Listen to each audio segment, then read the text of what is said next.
जो मुद्दे जिस पर बीजेपी ने 2023 का चुनाव लड़ा, नक्सलवाद भी खत्म हो चुका है। जो अब पार्टी की क्या स्ट्रैटेजी होगी, क्या प्लानिंग होगी, कौन से वो प्रमुख मुद्दे होंगे जिसको लेकर आप जनता के बीच में जाएंगे? भारतीय जनता पार्टी को जो जनादेश मिला उसमें आधा समय व्यतीत हो चुका है। हमारा निश्चित टारगेट था कि मोदी गारंटी के नाम पर जो घोषणा पत्र में हमने व्यक्त किया था उस पर एक एक करके काम शुरू हुआ। आप देखेंगे कि बहुत अंश तक मोदी गारंटी की जो योजनाएं थी और भारी अर्थ के दबाव के बावजूद भी उसको इस सरकार ने पूरा करने का प्रयत्न किया है। बहुत सारी चीज़ें छोटी मोटी जो महत्व की हैं वो बकाया हैं, उसको भी करने की ज़रूरत है। जहाँ तक संगठन की बात कर रहे थे, कांग्रेस की बात है और निश्चित रूप से प्रमुख विपक्षी दल है और यहाँ पर वोटों का प्रतिशत भी बहुत कम होता है, अंतर बहुत कम होता है, मुख्य प्रतिद्वंदी है। लेकिन क्या होता है, हमारी ये स्पष्ट मान्यता है कि सरकार से कभी सरकार का जन्म नहीं होता, हमेशा संगठन से सरकार का जन्म होता है। अगर सरकार से सरकार का जन्म होता तो शायद कांग्रेस की अभी सरकार रहती, क्योंकि बहुत सारे उपक्रम उन्होंने बनाए थे। जैसा अभी हमारे नितिन भाई बता रहे थे कि संघर्ष मतलब हम उस दिन से जिस दिन से हारे हैं स्वीकार करके हम संघर्ष में। इनके कोषाध्यक्ष अभी 3 साल बाद ऊपर आए हैं, अभी लोगों ने देखा है। इसके अलावा इनके जो प्रदेश अध्यक्ष है, उनको हटाकर गर्ग को क्यों बनाया? 1 मिनट में बता रहा हूँ। मैंने सुना है कि पवन साय जो है बीच में नहीं बोलिए, मेरे कहने दीजिए। 3 साल बाद वो दिखे ऐसे संघर्ष कर रहे थे वो। दूसरा, इनके जो प्रदेश अध्यक्ष है इन्होंने अपनी पूरी कार्यकारिणी नहीं बना पाया आज तक। इन्होंने अपनी श्रीमान दीपक वैद जाने की तैयारी हो चुकी है, वो अपना पूरी कार्यकारिणी नहीं बना पाए हैं। अभी भी युवक कांग्रेस या एनएसयूआई का संपूर्ण रूप से प्रदेश स्तर पर गठन। मैं दूसरी बात कर, अरे बीच में नहीं, अरे है भाई लोकतंत्र। अच्छा ये बताओ, ऐसे ही लोकतंत्र कांग्रेस में बना रहे हैं, हमको कोई आपत्ति नहीं।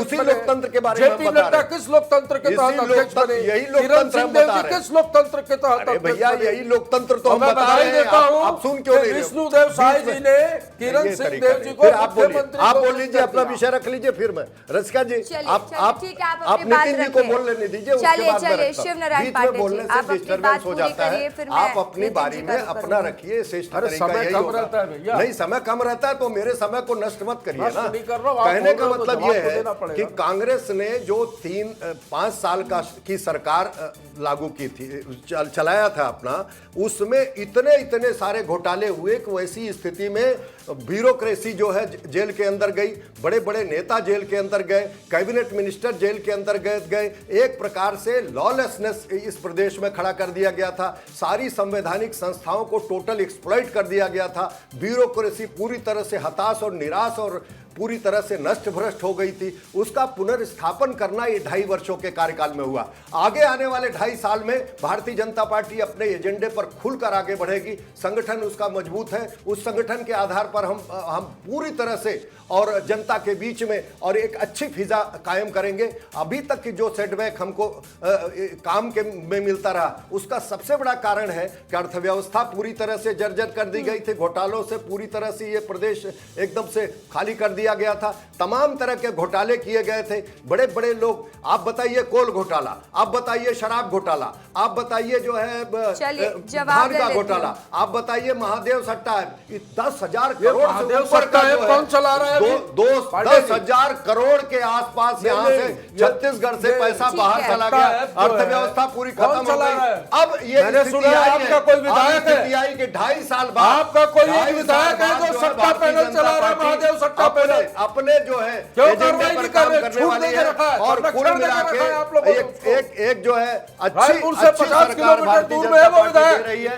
आगे जो है सशक्त ढंग से हम इस छत्तीसगढ़ में फिर से और मजबूती के सरकार बनाएंगे। बहुत सारे व्यतिक्रम हुए हैं, जैसे बहुत सारे मुद्दे को श्रीमान शर्मा तिवारी जी ने उठाया है। ये निश्चित रूप से ये कंसर्न होने वाला विषय जो जनता से जुड़ा रहता है, जनता के बहुत सारे विषयों को हम उसको ठीक करेंगे और संगठन को जवाब देने देते हैं। नितिन बंसाली जी, आप जवाब दीजिएगा, क्योंकि कई आरोप शिवनारायण पांडे जी ने लगाया है और देखिए कांग्रेस पार्टी पर कई आरोप लगे हैं, घोटाले के भी आरोप हैं।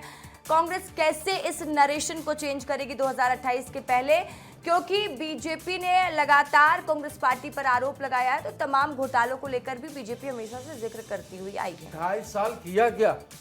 2.5 साल यही तो किया है कि कांग्रेस ने ये किया, कांग्रेस ने वो किया, ये आरोप वो आरोप। आज तक के ये जिन घोटालों का नाम ले रहे हैं, यदि ये घोटाले हैं तो आज तक फाइनल चार्जशीट क्यों फाइनल नहीं हो पा रही है?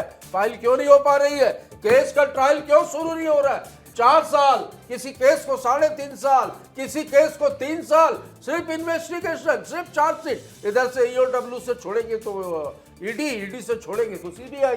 यही चल रहा है। एनआईए भी ले आओ, मैं तो कहूंगा भ्रष्टाचार के केसेस आप एनआईए को भी देने की कोशिश कर लो, सारे मामले कोर्ट में ध्वस्त होंगे। और ये इतनी एकजुटता की बात कर रहे हैं, ये कमल है, कमल, कमल में जितनी पंखुड़ियां हैं उतने इनके पार्टी में गुट हैं, उतने गुट संचालित हैं। कहे तो गिनाना शुरू करूं।